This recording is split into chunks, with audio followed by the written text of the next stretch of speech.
Hey, welcome back to Overall Living. So today we did a little tree cutting. We started last week with the first tree, and it was an interesting tree to begin with.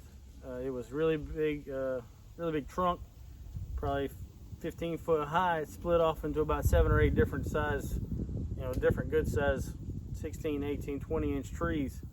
It was all the same tree, granted, but it would look like a 15-foot trunk, pretty big around, and then like 8 trees sticking up top of it, which basically made it a monster bush.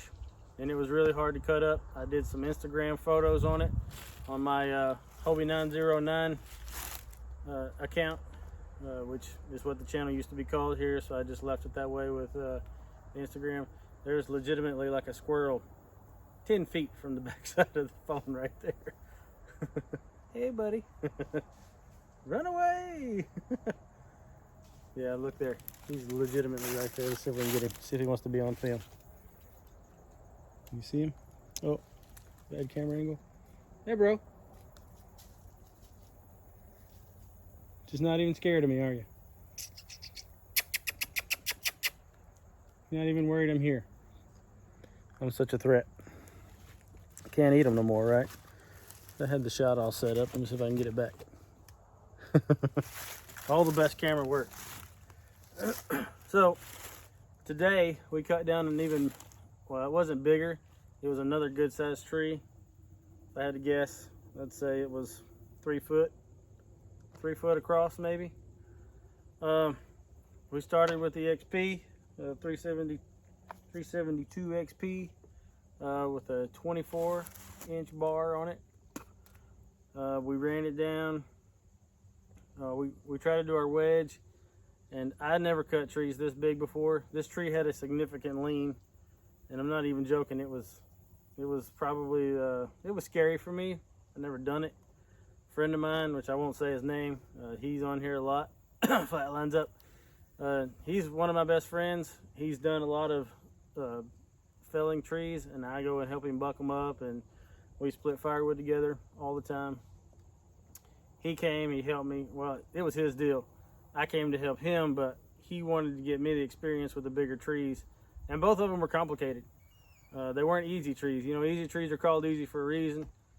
And I'm gonna leave the footage on there just to show that it wasn't an easy tree, and I know we didn't do a lot of things right, and I'm glad he was there to help me.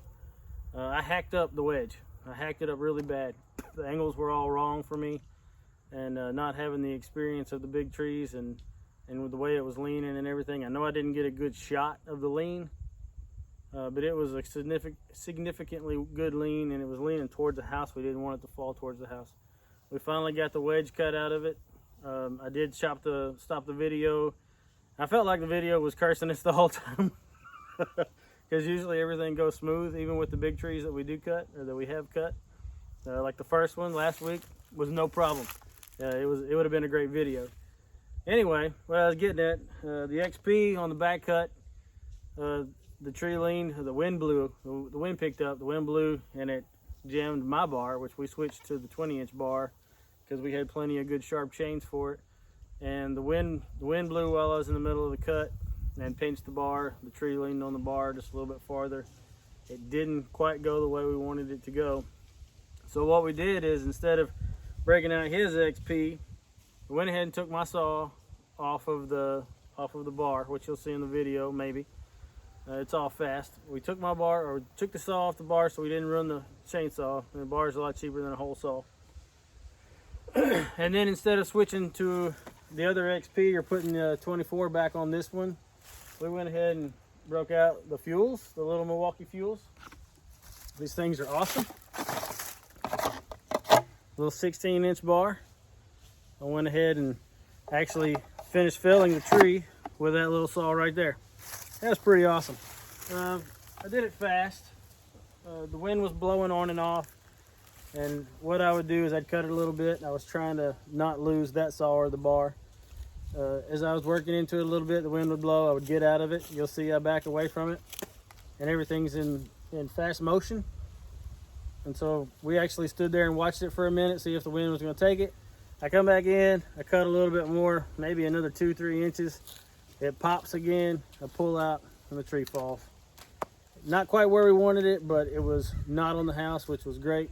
It did lean a little bit farther towards the way. It landed fine, but it leaned closer to the house than we really wanted it to do. Them crows were really interested in us today too. You see that crow? So anyway, this is a long intro to a short video. A lot of fun, a lot of good experience.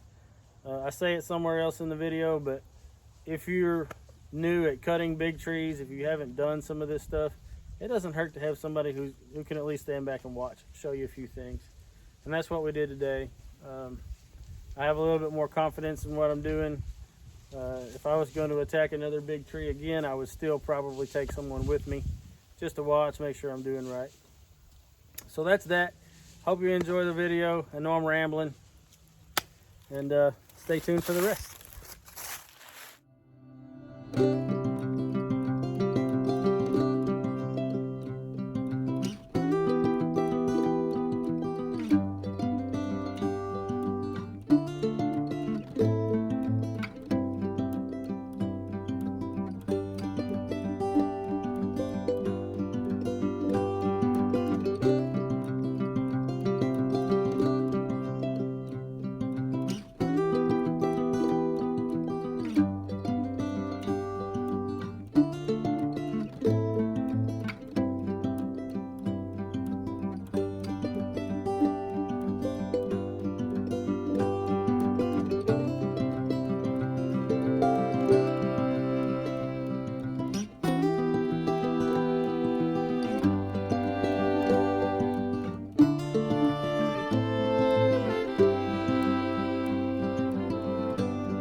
Well, we ain't having nothing but trouble out of this tree. So we're gonna bring out the little electric Milwaukee.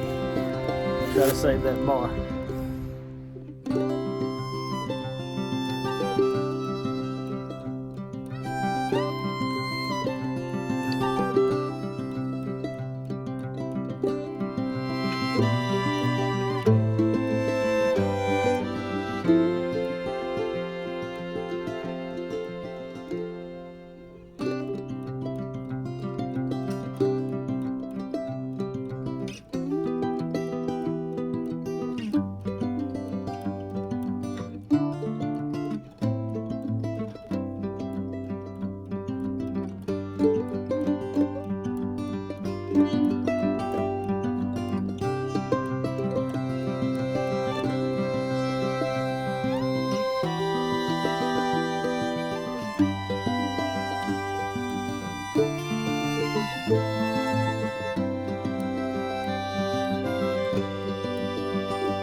This is what happens when you try to video some stuff.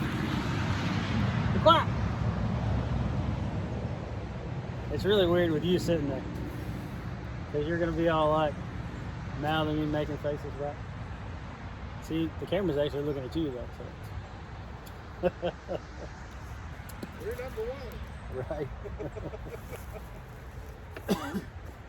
Well, we got it knocked down.